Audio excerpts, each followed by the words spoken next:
தற்போது அந்த மண்களை பாறைகளையும் அகற்றும் பணியானது நடைபெற்றுக் கொண்டிருக்கிறது. அது மட்டும் இல்லாம அந்த சம்பவம் நடந்த அந்த நேரத்தில் பாத்தீங்கன்னா ஒரு நபர் அவங்களுக்கு எச்சரிக்கை கொடுப்பதற்காக வந்திருக்கிறார். அவர் கீழே இறங்கி வாங்க அப்படின்னு சொல்றதுக்காக வந்திருக்கிறாரு.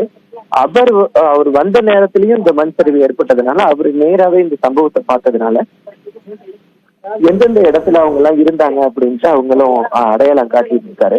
அதனால அவர்களுடைய அடையாளங்கள் மற்றும் இந்த ஊர் பகுதி மக்கள் சொல்லக்கூடிய அடையாளங்களை வைத்து இந்த பணியானது தற்போது நடைபெற்றுக் கொண்டிருக்கிறது.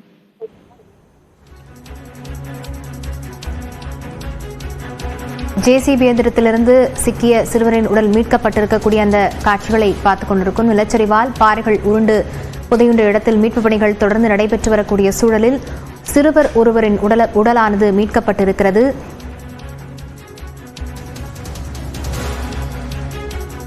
புதைந்த வீட்டில் சிக்கியவர்களின் விவரத்தை பார்த்தோமானால் ராஜ்குமார், மீனா என்பவரும் மகா, வினோதினி, ரம்யா ஆகிய சிறுவர்களும் புதையுண்ட வீட்டில் இருந்திருக்கிறார்கள். ராஜ்குமார், மீனா, கௌதம், இனியா உள்ளிட்டோர் அந்த புதையுண்ட வீட்டில் இருந்திருக்கின்றனர். மீட்பு பணியின் போது ஜேசிபி இயந்திரத்தில் சிறுவர் ஒருவரின் உடலானது தற்போது மீட்கப்பட்டிருக்கிறது. வஉசி நகரில் பாறை விழுந்ததால் 2 வீடுகளில் சிக்கிய 7 பேரில் ஒரு சிறுவனின் சடலமானது தற்போது மீட்கப்பட்டிருக்கிறது. அண்மை செய்தியாக பார்த்து வருகிறோம். கள விவரங்களுடன் செய்தியாளர் ரகுவரன் இணைந்திருக்கிறார். ரகுவரன், இந்த மீட்பு பணி இன்னும் 2 நாட்கள் கூட தொடரலாம் அப்படின்னு கூறப்பட்டு வந்த நிலையில தற்போது சிறுவர் ஒருவரின் உடல் ஆனது மீட்கப்பட்டிருக்கிறது. இந்த நிலையில இன்றைய இரவுக்குள்ளாகவே இந்த மீட்பு பணி முடியும் என எதிர்பார்க்கலாமா? ஆமா லாவண்யா, இந்த பகுதி மிகவும் சிக்கலான பகுதியாக இருந்தது. இதில் ரொம்பவும் 2 அடி 3 அடி அளவு உள்ள ஒரு சந்துகளாக தான் இந்த பகுதி இருந்தது. அதனால இந்த பகுதியில மீட்பு படையினர் வருவதற்கும் மீட்பு அந்த வாகனங்கள் வருவதற்கும் மிகுந்த சிரமமாக இருந்தது. அதனால்தான் இவ்வளவு தாமதம். அது மட்டும் இல்லாம அந்த பகுதியில தொடர்ந்து மழை பெய்து வந்ததன் காரணமாகவும் மேலே ஒரு பாறாங்கல் எந்த நேரத்திலும் விழக்கூடிய வகையில ஒரு பெரிய பாறாங்கல் இருந்தது.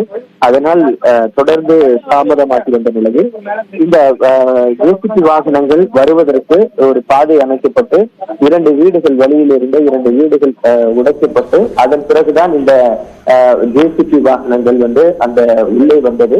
தற்போது அந்த ஜேசிபி வாகனங்கள் ஒரு 5 மணி அளவில் வந்த வாகனங்கள் இந்த 1.5 மணி நேரத்தில் அந்த பணியை தற்போது முடித்திருக்கிறார்கள். இந்த வீடு இருந்த பகுதியில் தான் இந்த மாயமானவர்கள் சொல்லக்கூடிய இந்த 7 பேர் இருக்கக்கூடிய பகுதியில் மட்டும்தான் தற்போது மீட்பு பணியானது நடைபெற்றிருக்கிறது. கிட்டத்தட்ட ஒரு 30க்கும் மேற்பட்ட வீடுகள் முழுவதுமாகவே பாத்தீங்கன்னா மண் கல் குவியலாகத்தான் இருக்கிறது. அவர்கள் எல்லாம் எந்த பாதிப்பும் இல்லாமல் இருக்கக்கூடிய நிலையில் மாயமானவர்கள் இருக்கக்கூடிய வீட்டு பகுதியில் மட்டும்தான் தற்போது இந்த மீட்பு பணியானது நடைபெற்றுக் கொண்டிருக்கிறது. ரகுவரன், நீங்க இணைப்பில் இருங்க. தொடர்ந்து நம்முடைய செய்தியாளர் சதீஷ் இணைந்திருக்கிறார். சதீஷ், தற்போது மீட்பு பணி நடைபெறும் இடத்திலிருந்து செய்தியாளர் ரகுவரன் விவரங்களை தந்திருக்கிறார். நீங்க இந்த மீட்பு பணி குறித்து என்ன தகவல்களை சேகரிச்சிருக்கிறீங்க, பதிவு செய்யலாம்? கட்டாயமாக தீபங்கள் ஏற்பட்ட வரலாறு காணாத மழை காரணமாக நிலச்சரிவு ஏற்பட்டு நேற்று மாலை 4:40 மணி அளவில் வஉசி நகர் 9வது தெருவில் உள்ள ராஜ்குமார் என்ற கூலி தொழிலாளியின் வீட்டின் மீது நிலச்சரிவு ஏற்பட்டது. இந்த நிலச்சரிவு என்று உடனடியாக மீட்பு குழு பணியினர் நேற்று நள்ளிரவு முதல் தொடங்கி இன்று காலை முதல் கிட்டத்தட்ட 12 மணி நேரம் போராடி தற்போது முதல் உடலை மீட்டுள்ளார்கள். மீட்ட உடல் கௌதம் என தெரிகிறது. அதாவது ராஜ்குமார் அவருடைய மகன் கௌதம் என அடையாளம் காணப்பட்டுள்ளது. குறிப்பாக அந்த மீட்பு பணியின் கூட இந்த கௌதம் உடலுடன் மற்றொரு உடலும் அங்கு தெரிகிறது. ஆனால் தற்போது அந்த இட்டாச்சி இயந்திரங்கள் மூலம் அந்த உடலை எவ்வாறு மீட்பது என்பதை குறித்து மீட்பு குழுவான தற்போது பேசி வருகின்றனர். குறிப்பாக அடுத்தடுத்த உடல்கள் அதே இடத்தில் இருக்கும் என்பதுதான் மீட்பு குழுவினுடைய தகவலாக இருக்கிறது.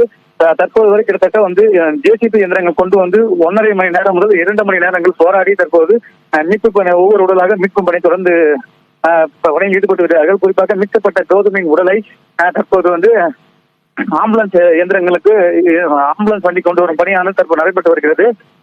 இந்த சம்பவத்தை பார்த்தோம் அப்பகுதி மக்கள் பெரும் சோகத்தை ஏற்படுத்தியுள்ளது என்றுதான் கூற வேண்டும். தற்போது அந்த பகுதியே இதுவரை உயிருடன் இருப்பார்கள் என்று இந்த பகுதி மக்கள் நினைத்திருந்தார்கள். தற்போது இறந்த நிலையில் இடிபாடுகள் சிக்கி மீட்கப்பட்டதால அந்த பகுதியே சோகத்தில் ஆழ்ந்துள்ளது. திருவண்ணாமலையில் மண் சரிவில் சிக்கியவர்களில் சிறுவர் ஒருவரின் உடல் மீட்கப்பட்டிருக்கக்கூடிய நிலையில் அவர் கௌதம் என்பவர் என்பது தெரிய வந்திருக்கிறது. மீட்பு பணியின் போது ஜேசிபி இயந்திரத்தில் சிக்கிய சிறுவனின் உடல் கௌதம் என்பது தெரிய வந்திருக்கிறது. அண்மை செய்தியாக பார்த்து வருகிறோம். மேலும் விவரங்களுடன் செய்தியாளர் சதீஷ் இணைந்திருக்கிறார். சதீஷ், தற்போது மீட்பு பணியில எத்தனை அதிகாரிகள் ஈடுபட்டிருந்தாங்க? இப்ப மேலும் மீட்பு பணிக்கு அதிகாரிகள் தேவைப்படுகிறார்கள் என தெரிவிக்கப்பட்டிருக்கிறதா, இல்ல எப்படி துரிதப்படுத்தவிருக்கிறாங்க? கட்டாயமாக தற்போது 6 மணி மேல் ஆகிறது வந்தால் தற்போது அந்த பகுதியில் இருந்து சூழ்ந்துள்ளது. குறிப்பாக இந்த மீட்பு பணியில் நேற்று நள்ளிரவு முதலே தேசிய பாதுகாப்பு அரக்கோணம் தேசிய பாதுகாப்பு 30 வீரர்களும் தமிழ்நாடு பாதுகாப்பு படையினர் கிட்டத்தட்ட 100க்கும் மேற்பட்ட வீரர்கள் கிட்டத்தட்ட 10 மணி நேரத்துக்கு மேலாக இந்த மீட்பு பணியில் ஈடுபட்டு வருகிறார்கள். தற்பொழுது ஒரு உடல் மீட்கப்பட்டவுடன் மற்றொரு உடல்கள் அதே இடத்தில் இருக்கும் என கணிக்கப்பட்டு அந்த உடல்கள் எவ்வாறு மீட்பது, அதை ஜேசிபி இயந்திரங்கள் கொண்டு மீட்பதா அல்லது ஆட்களை இறக்கிவிட்டு கைகளால் மீட்பதா என்பது குறித்து தற்போது ஆலோசனை நடந்து வருகிறது. இது தொடர்பாக மாவட்ட நிர்வாகம் மற்றும் எஸ்பி டிஐஜி அவர்கள் எல்லாம் வந்திருக்காங்க. அவங்க கிட்ட ஆலோசனை கேட்டதன் பேரில் தற்போது மீட்பு பணியை தொடர்ந்து நடத்துவதற்கான பணியை ஆயத்தப்படுத்தி வருகிறார்கள். நிலச்சரிவால் பாறைகள் உருண்டு விழுந்ததில் சிக்கியிருந்த வீட்டிலிருந்து ஒரு சிறுவனின் உடல் மீட்கப்பட்டிருக்கிறது. அந்த சிக்கிய சிறுவன் கௌதம் என்பதும் தெரிய வந்திருக்கிறது. விவரங்களுடன் செய்தியாளர் ரகுவரனும் இணைந்திருக்கிறார். ரகுவரன், தற்போது மீட்பு பணிகள் தொடர்பாக இத்தனை அதிகாரிகள் ஈடுபட்டிருக்கிறதா செய்தியாளர் சதீஷ் தெரிவிச்சிருந்தாரு. அவர்கள் தெரிவிக்கும் பட்சத்தில் இது நாளை காலை வரை மீட்பு பணிகள் தொடரும் என எதிர்பார்க்கப்படுகிறதா, இல்ல ஒருவரின் உடல் மீட்கப்பட்டிருக்கக்கூடிய நிலையில மற்றவர்களுடன் உடனடியாக தென்படும் என சொல்லப்படுகிறதா? என்ன பேசிக்கிறாங்க? லாவண்யா, அதிகாரிகள் சொல்வதுபடி முக்கிய பிரச்சனையாக இங்கு இருந்தது பெரிய வாகனங்களை எடுத்து வர முடியாதது மற்றும் பாறாங்கற்கள். தற்போது இந்த பெரிய வாகனங்கள் இங்க வந்ததுனாலையும் பெரிய பாறாங்கற்களை அகற்றியதுனாலையும் மீட்பு பணி தற்போது துரிதமடைந்திருக்கிறது என்றுதான் சொல்ல வேண்டும். அதனால் அது மட்டும் இல்லாமல் அந்த சிக்கியவர்கள் இருக்கக்கூடிய இடமும் கண்டறியப்பட்டதை தொடர்ந்து மேலும் இன்னும் சிறிது நேரத்திலேயே இந்த மீட்பு பணி முழுமையாக அந்த பகுதியில் முடிவடையும் என்றுதான் தெரிய வருகிறது. குறிப்பாக அந்த சிக்கிய 7 பேரும் அந்த பகுதியிலே தான் இருப்பதற்கான வாய்ப்புகள் இருக்கிறது. அதனால் அந்த வீடு இருந்த பகுதி கிட்டத்தட்ட ஒரு 10 அடி ஆழத்திற்கு மண்ணும் சேர் குவியலும் பாறைகளும் சூழ்ந்திருக்கிறது. அதனால் அதனை அகற்றும் பணியானது தற்போது நடைபெற்றுக் கொண்டிருக்கிறது. மீட்பு பணியை பொறுத்த வரைக்கும் இந்த நிலச்சரிவு போன்ற மீட்பு பணிகள்ல பொறுத்த வரைக்கும் பாத்தீங்கன்னா ஜேசிபி எந்திரங்கள் பெரிய பாறைகளை அகற்றும் பணிகள் போன்றவற்றில் ஈடுபடுவார்கள். அவர்களுக்கு ஒரு கட்டத்தில் சடலம் இருக்கிறது என்று தெரிந்துவிட்டால் அவர்கள் அந்த பகுதி. ரகுவரன், நீங்க இணைப்பில் இருங்க. நம்முடைய இணைப்பு வாயிலாக தேசிய பேரிடர் மீட்பு படையினுடைய துணை கமாண்டர் ஸ்ரீதர் இணைந்திருக்கிறார். வணக்கம் சார். வணக்கம். இப்ப மீட்பு பணிகளில் ஒரு சிறுவனுடைய உடல் மீட்கப்பட்டிருக்கிறது. மற்றவர்களின் நிலை என்ன தெரிய வந்திருக்கிறதா சார்? ஆமாங்க, தெரிஞ்சிட்டு இருக்காங்க. நாங்க கொஞ்சம் பார்த்து எடுத்துக்கிட்டு இருக்கோம். ரெக்கவர் பண்ற இதுல இருக்கோம். இப்ப மீட்பு பணிகள்ல ஏதாவது சிக்கல் இருக்கிறதா சார்? எப்படி இதை துரிதப்படுத்தி இருக்கிறீங்க?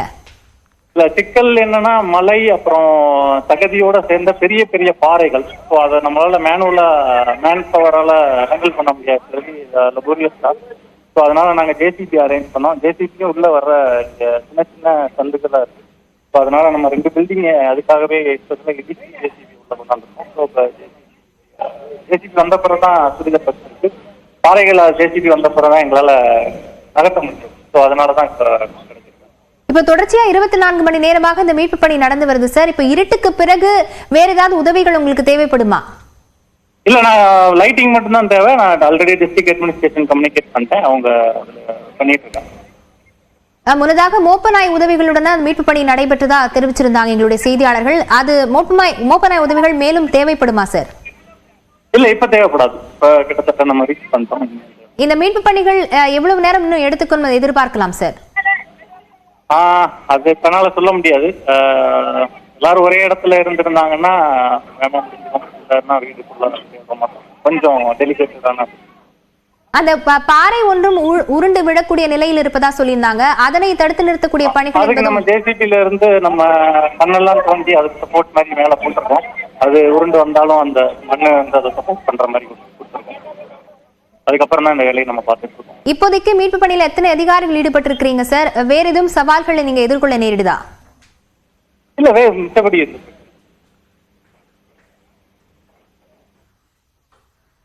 திரு ஸ்ரீதர், இணைப்பில் வந்து மீட்பு பணிகள் தொடர்பான விவரங்களை எங்களோடு பகிர்ந்து கொண்டமைக்கு நன்றி.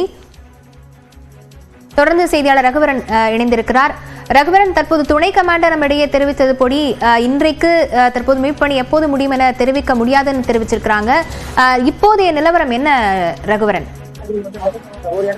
தற்போது அந்த சடலங்கள் இருக்கக்கூடிய பகுதியானது கண்டுபிடிக்கப்பட்டிருக்கிறது. அதில் ஒரு சடலமானது எடுக்கப்பட்டிருக்கக்கூடிய நிலையில் மற்ற சடலங்கள் அந்த பகுதியில் எங்கு இருக்கிறது என்பது தொடர்பான அந்த ஆய்வில் தான் தற்போது இருக்கிறார்கள். குறிப்பா பாத்தீங்கன்னா அந்த நிலச்சரிவு ஏற்பட்ட இடம் பாத்தீங்கன்னா ஒரு 100 அடி மேலே இருக்கக்கூடிய பகுதியில் இருந்துதான் இந்த பாறையும் மண்ணும் அடித்து கொண்டு வந்தது. அதனால் அவர்கள் இந்த மண்ணில் வேறு எங்கும் அடித்து செல்லப்பட்டிருக்கலாமா என்பது தொடர்பான ஒரு கூற்றும் இருக்கிறது. அதனால் முதலாவதாக இவர்கள் சென்ற வீடு பகுதியில் அந்த ஆய்வை முடித்த பிறகு அதன் பிறகு அவர்கள் மற்ற இடங்களில் வந்து தேடுதல் பணியை மேற்கொள்ளலாம் என்று முடிவு செய்திருக்கிறார்கள். அது மட்டும் இல்லாமல் இது அதிகமான குடியிருப்பு இருக்கக்கூடிய பகுதி. நிறைய பேர் அந்த பகுதியை நீங்க பார்க்கலாம். நிறைய பேர் வேடிக்கை பார்க்கறதுக்காகவே நிறைய பேர் இந்த பகுதியை வந்து சூழ்ந்து நிற்கிறாங்க. அதனால அவங்களுக்கும் அது ஒரு ஆபத்தான சூழ்நிலையில தான் இருக்கு. மீண்டும் மீண்டும் அவர்களையும் இந்த பகுதியிலிருந்து போக சொல்லிதான் சொல்லிட்டு இருக்காங்க. அது மட்டும் இல்லாம இரவு நேரமாகிவிட்டது. அதனால அந்த வீடு இருக்கக்கூடிய பகுதிகளில் மட்டும் தற்போது அந்த பணியை முடித்து விட்ட பிறகு மற்ற இடங்களை வந்து நாளை காலை அந்த பணிகளை தொடர்வார்கள் என்று தெரிய வருகிறது. தற்போது அந்த வீடு இருக்கிற இடம் தான் ஒரு 10 அடி ஆழம். அந்த இடத்தை அடைவதுதான் இந்த மீட்பு படையினுடைய ஒரு லட்சியமாக இருந்தது. அதை தற்போது அடைந்திருக்கிறார்கள். பாதிக்கப்பட்டவர்கள் 7 பேரும் ஒரே இடத்தில் இருந்ததால் அவர்கள் தற்போது சடலமாக ஒருவர் எடுக்கப்பட்டிருக்கிறார், கௌதம் என்ற ஒரு சிறுவர். இந்த பகுதியே தற்போது ஒரு சோகமாகத்தான் காணப்படுகிறது. ஏன்னா நேற்று நடந்த இந்த சம்பவத்தில் சிக்கியவர்கள் 4-5 பேரும் பாத்தீங்கன்னா சிறார்கள்.